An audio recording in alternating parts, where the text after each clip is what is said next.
podcast for curious mind.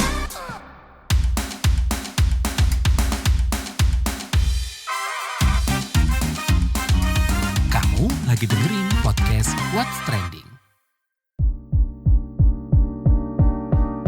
Halo, selamat pagi. Naomi Liandra hadir kembali di What's Trending pagi hari ini. Sudah hari ke-28 di bulan Maret 2024. Mungkin hari ini nanti sore akan ada planning buka bersama dengan teman atau juga keluarga.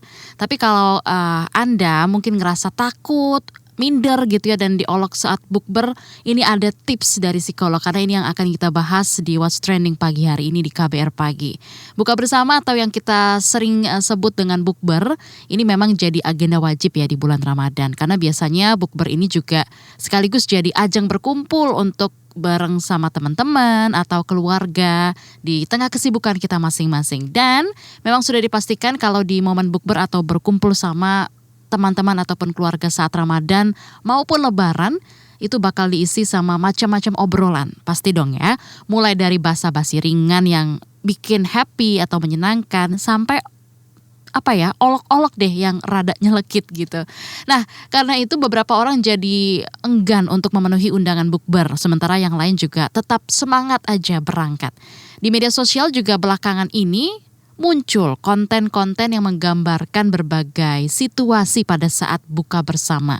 Ada yang membuatnya seolah bukber itu jadi kesempatan pamer pencapaian dan prestasi sampai bikin minder. Nah, terus gimana dong biar tetap pede pas diundang bukber? Kita obrolin bareng setelah komen netizen plus 62 berikut ini.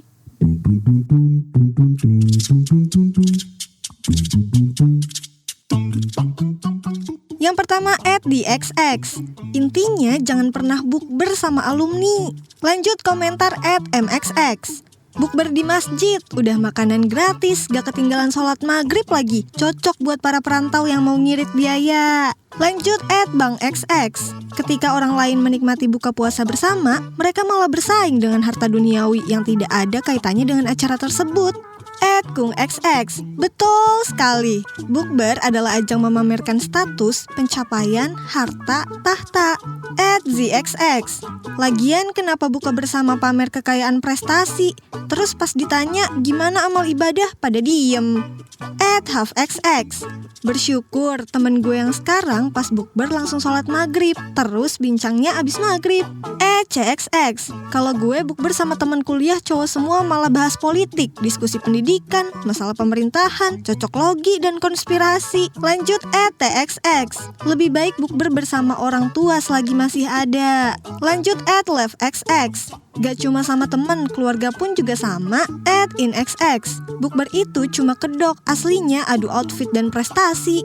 @fajxx.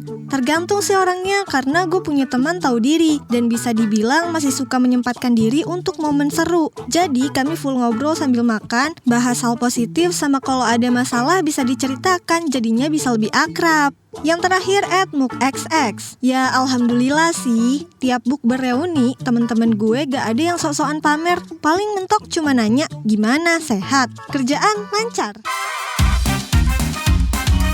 Kamu lagi dengerin podcast What's Trending. Balik lagi di What's Trending KBR Pagi hari ini yang lagi ngebahas soal takut minder dan diolok saat bukber dan juga ada tipsnya dari psikolog.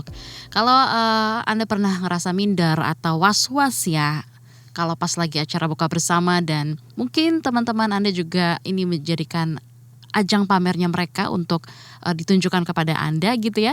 Nah, kita juga sudah tanyakan ke beberapa orang soal ini. Ada Naufal dari Cibinong dan Risma dari Bojonggede, Jawa Barat. Gimana sih jawaban mereka?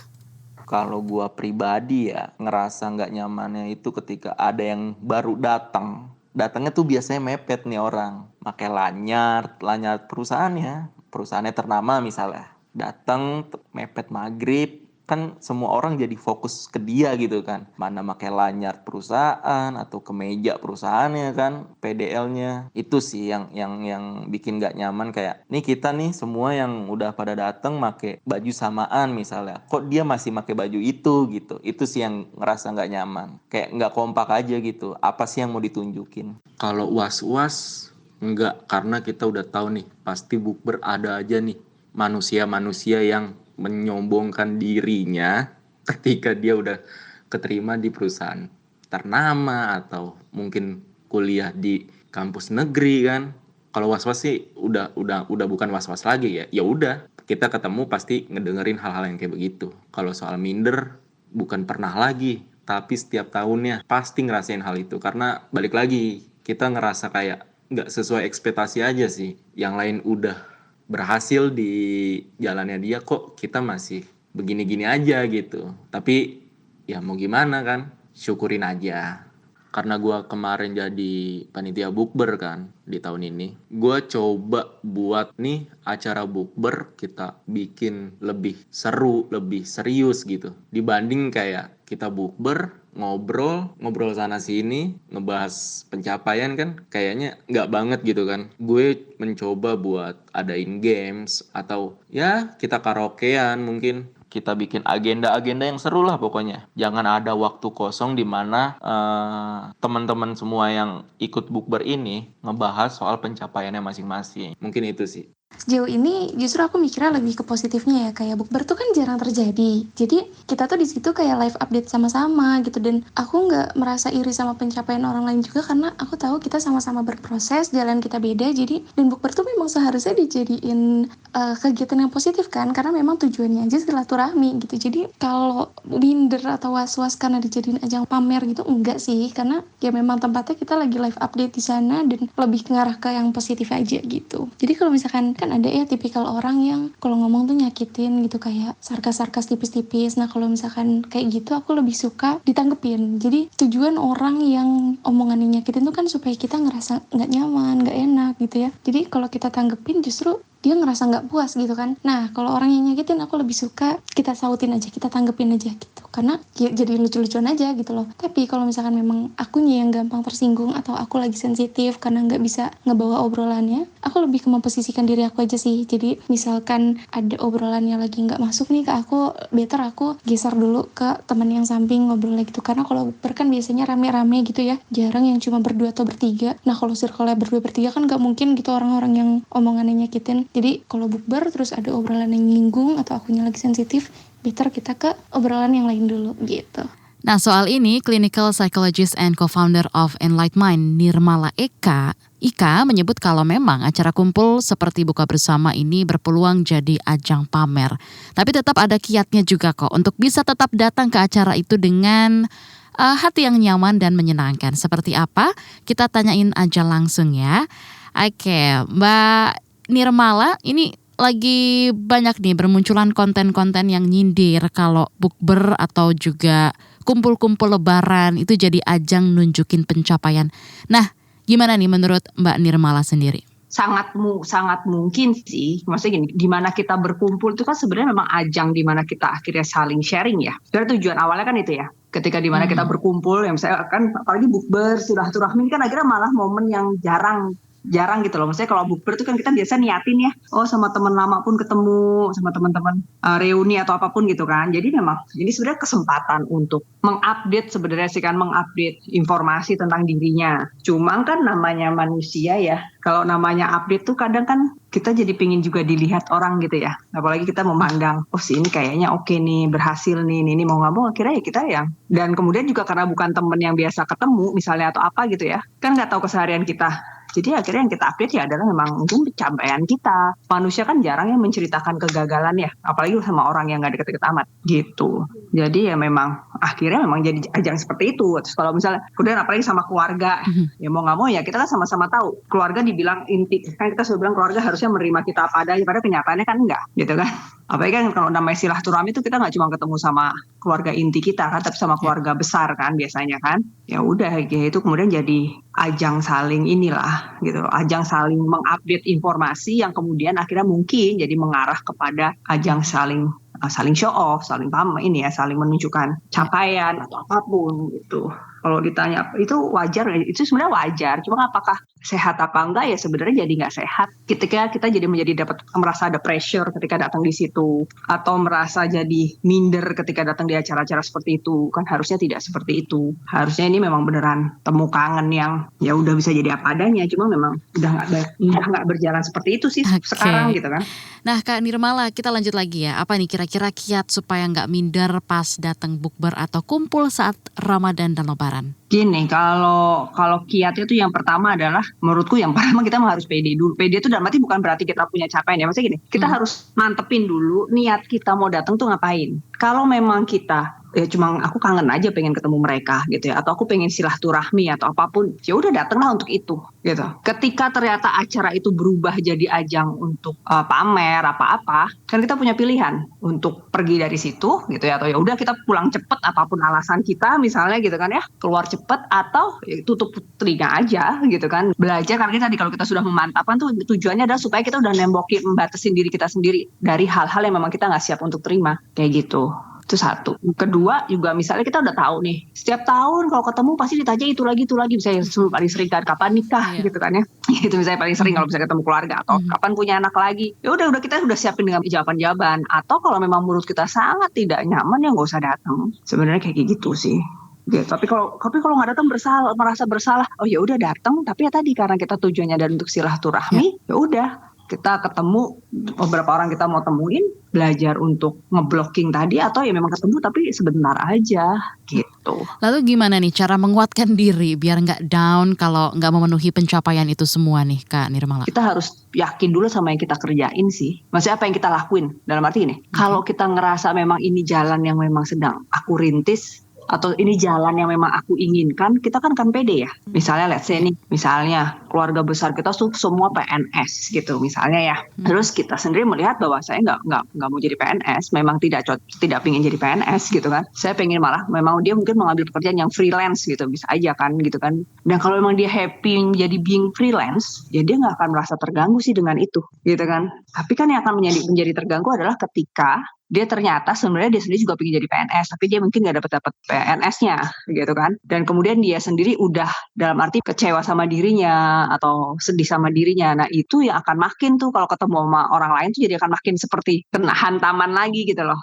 Tapi sebenarnya kalau enggak sih ya udah nggak apa-apa. Makanya menurut saya yang kita bisa lakukan adalah kita yakin dulu sama yang diri kita sekarang gitu loh. Kita tuh sekarang apa sih? Misalnya let's say yang paling simpel, memang gue belum mau nikah, ya udah mantep aja emang kita belum mau nikah saat ini, bukan nggak mau saat ini gitu kan, bukan berarti gitu. Kalau ditanya-tanya ya udah jawab aja dengan apa adanya, emang belum mau nikah, belum terpikir untuk nikah, atau memang kita masih mencari jodoh yang tepat misalnya. Jadi intinya adalah kita yakin dulu sama diri kita. Karena orang tuh pasti akan komentar apapun sebenarnya kalau ngomong komentar ya. Kan selalu ya, misalnya gitu, kita semua udah PNS nih gitu.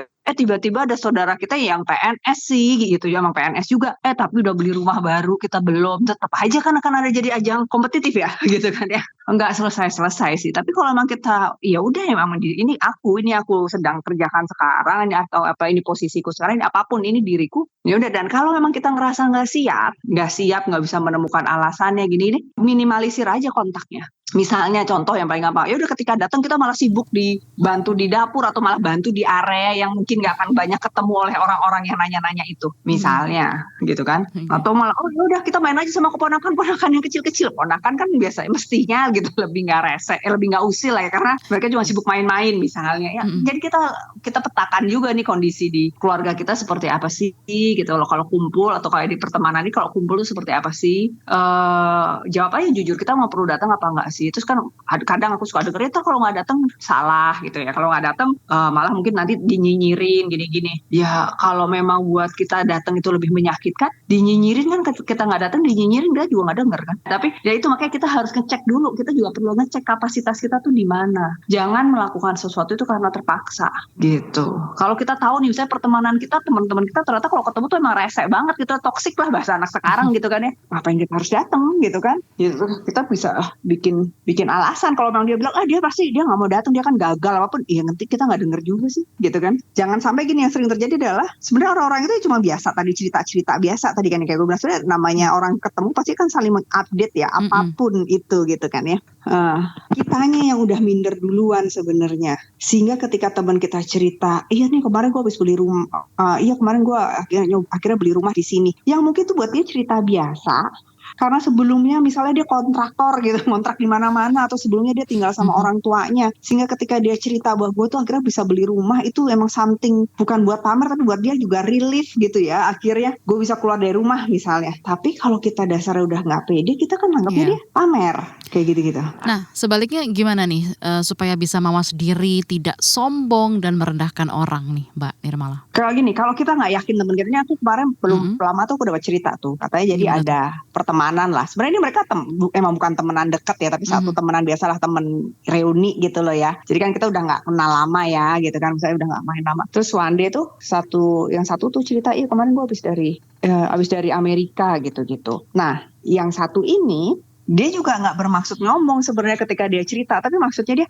wah, lo dari Amerika lo udah nyoba ini belum? Gitu loh. Maksudnya, lo kemarin nyoba ini nggak? Maksudnya sih yang menanggapi itu adalah, saling sharing ya gitu kan, maksudnya dia gitu loh. Maksudnya dia bahwa untuk bilang, di situ ada ini deh. Tapi ditangkap oleh orang yang cerita itu dia yang sombong malahan, yang menanggapi gitu. Jadi sih kayaknya lo mau show off juga kalau lo udah pernah ke Amerika, padahal maksudnya nggak seperti itu. Nah kan balik lagi, nah kalau misalnya kejadian-kejadian gitu kita nggak bisa kontrol ya gitu kan ya, kita nggak bisa cegah. Yang bisa kita lakukan ya adalah satu, kalau memang kita mau cerita ya udah cerita, tapi kalau kita udah lihat dia kayaknya nggak berkenan, ya udah diem aja. Nggak penting juga orang itu nyoba makanan itu apa enggak, karena memang mungkin sebenarnya mau diceritain orang itu adalah sebenarnya mau sombong, bahkan dia ke Amerika, dia merasa dia mungkin teman-teman lain belum pernah, jadi dia nggak terima ketika ternyata ada teman lainnya juga berarti yang udah pernah ke Amerika, yang kayak gitu-gitu. Jadi yang bisa kita lakukan adalah kita cerita-cerita aja. Kalau memang kita ngerasa pengen cerita, tapi yang penting niatan kita. Sama kalau kita udah ngerasa kayak gue gak kenal deh sama mereka gini-gini, gue gak tahu juga dia akan ngapain, ya gak usah cerita. Kan kita bisa menceritakan apapun itu ke orang yang lain, bukan teman-teman ini. Apalagi kalau teman-teman ini ya tadi kan kayak cuma teman SMA yang udah jarang ketemu, bukan teman SMA yang geng ya gitu-gitu kan, ya ngapain, gak perlu tahu juga kan mereka. Kalau kita gak nyaman, nanti kita gak bisa tahu ntar dia akan meresponin gimana, ya gak usah cerita. Tapi kalau kita bodo amat, gue mau cerita gitu ya, terserah dia mau nanggapinnya gimana, ya cerita aja gitu. Nah terakhir nih Mbak Nirmala, seperti apa nih basa-basi atau menanyakan kabar yang tidak menyinggung dan ngelewatin batas privasi? Ya sebenarnya lebih batas yang saya, gimana kabarmu? Itu sehat kan? Itu standar ya, kalau kita udah mulai berumur kan pertanyaan sehat kan? Gitu kan misalnya gitu. Udah di situ aja, kalau dia mau cerita ya udah. Tapi kalau dia enggak, oh ya udah. Bisa dia oh ya baik ini dia, oh ya udah gitu kan. Misalnya kita mungkin ada yang kita tahu apa, misalnya anakmu gimana gitu. Tapi jangan nyecer yang pasti. Kalau misalnya kita bingung ngomong apa, ya kalau kita juga awkward ngomong sama dia, ya ngomong aja yang lain. Kalau misalnya itu ngomong apa kalau nggak nanya-nanya gitu kan ya, yang nggak usah ngomong sama dia. Kalau gitu ya sekedar komentar, makanannya enak ya, bagi apa yang kita hidangkan di sini gitu ya. Atau misalnya komentar soal ambience yang kita datang, misalnya entah kita gitu, misalnya kita makannya di mana, di restoran atau di apa gitu-gitu. Lebih ngomongin yang netral-netral aja gitu. Oke, terima kasih clinical psychologist and co-founder of Enlightmind, Nirmala Eka. Cek IG-nya juga di @enlightmind.id. Insiden kapal kargo berbendera Singapura menabrak jembatan Francis Scott Key hingga roboh Selasa kemarin berdampak pada operasional pengiriman barang karena jalur pelayaran di sekitar pelabuhan terpaksa ditutup. Efek domino penutupan pelabuhan tersibuk itu diperkirakan bakal mengganggu rantai pasokan. Dalam video yang beredar di media sosial, kapal yang mengangkut 22 awak itu menabrak salah satu pilar jembatan yang berada di Baltimore, Amerika Serikat itu. Perusahaan manajemen kapal Sinergi Marine mengatakan kapal sepanjang 948 kaki itu kehilangan pendorong sesaat dan sempat menjatuhkan jangkar sebelum menabrak. Langkah itu bagian dari prosedur darurat. Akademisi dari Pusat Manajemen Pengetahuan dan Penelitian Pengendalian Tembakau atau TRC Thailand memperingatkan tentang penjualan rokok elektrik baru atau vape yang dikenal dengan Toypod. Toypod terlihat seperti replika kartun populer yang menargetkan mahasiswa dan pelajar sekolah. Mengutip Antara, manajer proyek di TRC Sri Rahlapiai menyebut pengusaha rokok elektrik telah menyesuaikan produk vape dengan model miniatur mainan, alat tulis lucu, karakter kartun, dan tampilan lain, sehingga tak terlihat seperti rokok elektrik. Saat ini, Toypod sangat populer dan sudah menyebar di kalangan siswa sekolah dasar. Vape jenis ini adalah generasi kelima rokok elektrik. Menurut TRC, nikotin dari rokok elektrik dapat mempengaruhi jantung, sel otak, dan sistem pernapasan anak-anak. Ia mendesak pemerintah Thailand melarang penjualan dan impor rokok elektrik. Elite menjadi girl group pendatang baru yang telah memecahkan rekor baru segera setelah mereka melakukan debut dengan mini album Super Real Me pada 25 Maret. Mereka menjadi girl group pertama yang masuk ke chart Spotify Global setelah hari pertama debutnya. Menurut Spotify, pada tanggal 25 Maret, Magnetic yang merupakan lagu debut Elite masuk tangga lagu global di posisi ke-160. Girl band ini debut di bawah manajemen Benefit Lab, rumah dari boyband jebolan survival show Island and Hypen. Sebelumnya, rekor dipegang oleh Le Sserafim yang memasuki chart global Spotify dengan Fearless hanya 2 hari setelah mereka debut.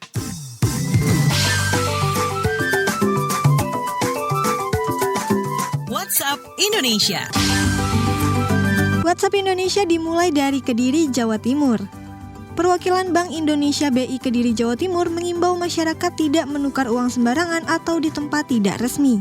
Hal ini untuk mengantisipasi potensi peredaran uang palsu menjelang Lebaran dan Pilkada serentak yang digelar di beberapa daerah. Kepala Kantor Perwakilan Bank Indonesia Kediri, Mohoir Rofik menjelaskan selain di bank, penukaran uang bisa dilakukan di kas keliling yang disediakan BI. Menurutnya, proses penukaran cukup mudah dan cepat, bahkan tidak ada nilai kelebihan untuk jasa penukarannya. Selain di lembaga resmi, BI juga memberikan tips mengantisipasi uang palsu. Pertama, tidak melakukan transaksi penukaran di tempat gelap karena bisa memberikan kesempatan pelaku kejahatan. Khoirul Rafiq juga meminta masyarakat seksama mengenali uang asli dan palsu dengan metode 3D, yakni dilihat, diraba, dan diterawang. Ia mengatakan apabila ada keraguan masyarakat terhadap keaslian uang yang ditukar, bisa meminta kepada perbankan terdekat atau ke BI untuk melihat kondisi uang asli atau palsu.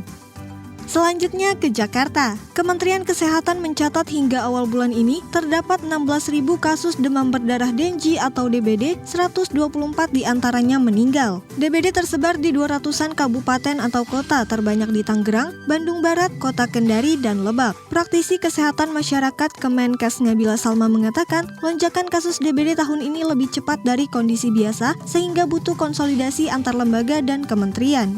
Kata dia, pencegahan DBD tidak hanya berkaitan dengan tindakan di rumah atau pemukiman, tetapi juga memerlukan perhatian pada 9 tatanan kota sehat yang meliputi tatanan kehidupan masyarakat, permukiman, fasilitas umum, pendidikan, pasar, pariwisata, transportasi, perkantoran, perindustrian, perlindungan sosial, serta pencegahan dan penanggulangan bencana. Langkah-langkah konkret yang diambil termasuk penerapan PSN 3M, menguras, menutup, dan mengubur yang dilakukan di berbagai tatanan kota sehat dan dipimpin oleh penanggung jawab masing-masing. Praktisi kesehatan masyarakat Kemenkes Nabila Salma berharap temuan kasus DBD harus ditindaklanjuti serius dan cepat untuk memitigasi resiko lebih parah.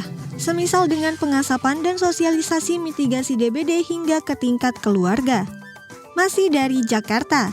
Pemerintah mempercepat transformasi dan keterpaduan layanan digital nasional melalui sistem pemerintahan berbasis elektronik atau SPBE. Menteri Perdayagunaan Aparatur Negara dan Reformasi Birokrasi PAN-RB Abdullah Azwar Anas mengatakan Indonesia berada pada ambang sejarah baru dalam transformasi layanan digital. Sebelumnya, Presiden Jokowi menetapkan prioritas 9 layanan utama yang akan diintegrasikan dalam platform nasional yang dinamakan INA Digital.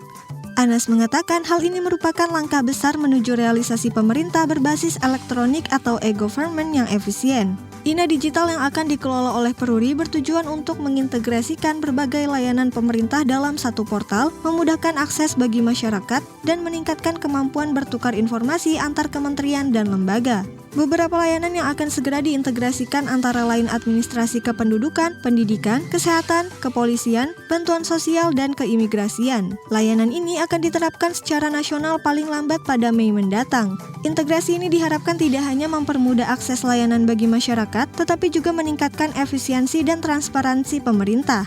Dengan penekanan pada penggunaan teknologi modern dan digitalisasi, layanan publik bisa lebih responsif dan akuntabel. Demikian WhatsApp Indonesia hari ini. Terima kasih sudah mendengarkan What's Trending pagi hari ini. Jangan lupa terus dengarkan podcast What's Trending di kbrprime.id dan aplikasi mendengarkan podcast lainnya. Naomi Liandra pamit, stay safe and happy. Bye.